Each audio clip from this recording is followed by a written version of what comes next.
Your headphones do not block sound. They make more of it. That is not a flaw in the design. That is the design. Right now, if yours are on, the loudest thing near your eardrum is a speaker working very hard to produce silence. And it is losing a race it started late. Remember that, because it explains everything these things can and cannot do. Most people picture noise canceling as a wall, something dense in the ear cup, absorbing the world before it gets in. That thing exists. It is called passive isolation, and it is just foam and clamping force. It is not the interesting part. Active cancellation does something stranger. It listens to the noise coming at you, and then it plays that noise back, not quieter, not muffled. The same noise, at the same volume, pushed into your ear on purpose by a tiny speaker, which sounds insane until you remember what sound actually is. Not a substance, a pattern of pressure, pushing and pulling air, and patterns can be undone by other patterns. That is the whole idea. But it only works on some sounds and fails on others. It works beautifully on an aeroplane. It works badly in a cafe. Same headphones, same day. Hold on to that difference. To see why, we have to look at what a sound wave is doing to the air between the world and your eardrum. Air is not empty. It is packed with molecules, and a sound is those molecules being squeezed together and pulled apart. Draw that as a line, and you get a wave. Peaks, where the air is compressed. Valleys, where it is thinned out. Now imagine a second wave, identical, but flipped. Every peak becomes a valley. Every valley becomes a peak. Perfectly upside down. Play both at once, and the air receives two contradictory instructions.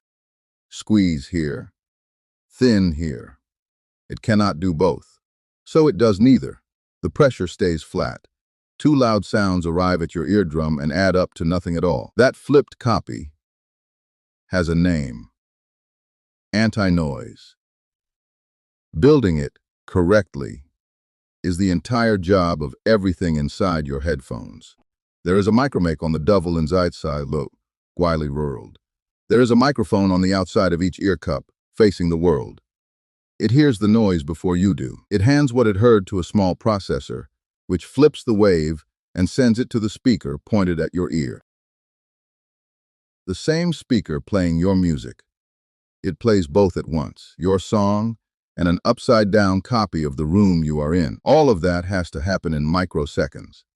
Not for elegance, because of something the microphone cannot change. The noise is already moving. The wave the microphone just heard is not waiting politely outside. It is traveling toward your eardrum at the speed of sound. So the processor can calculate precisely when the anti-noise must arrive and time it so the two waves line up exactly. The engineers do have one advantage. They know exactly how fast sound travels and exactly how far the microphone sits from your ear. So the processor can calculate precisely when the anti-noise must arrive and time it so the two waves line up exactly. Line them up wrong, and the whole thing inverts. Instead of canceling, the two waves reinforce, and the noise gets louder. There is no middle setting. A wave arriving slightly late does not cancel slightly less. It can actively make things worse, which is why the fit matters so much. Shift the headphones on your head, and every distance in that calculation quietly changes. A loose fit lets high sounds leak in around the edges, by a path the processing never measured and cannot correct. So far, this sounds solvable. Faster chip, better microphone, tighter fit. But there is one thing the system can never do. It cannot guess. It can only copy what it has already heard, flip it, and hope the next moment resembles the last one. On an aeroplane, that hope is well-founded. Engine noise is a low, steady drone that sounds the same second after second. Predict it once, and you have predicted it for the next 4 hours. The processor is copying a pattern that refuses to change. This is exactly what these systems are built for. Stationary, low-frequency sound. Engine hum. Ventilation. The rumble of a train. Now put the same headphones in a cafe, and every single one of those advantages disappears at the same moment. A voice is not steady. It starts, stops, jumps in pitch, and changes shape faster than almost anything else you hear. The processor copies what it just heard.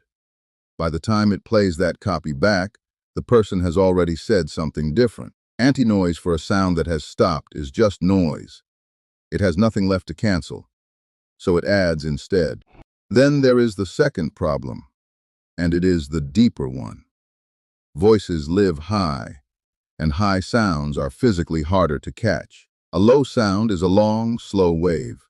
Its peaks are far apart, so the timing has generous room for error. A high sound is a short, tight wave. Its peaks are packed close together, and the window to hit them shrinks accordingly. Miss a long wave slightly, and you still cancel most of it. Miss a short one by the same amount, and you reinforce it. So the external microphone system is effective mainly on sounds below about 1 kilohertz. Steady ones. That is the honest limit. Human speech lives largely above that, which means the conversation at the next table is not a failure of your headphones. It is the specification. They were never going to remove it. They were built to remove the drone underneath it. Wind is worse still. It does not travel to the microphone.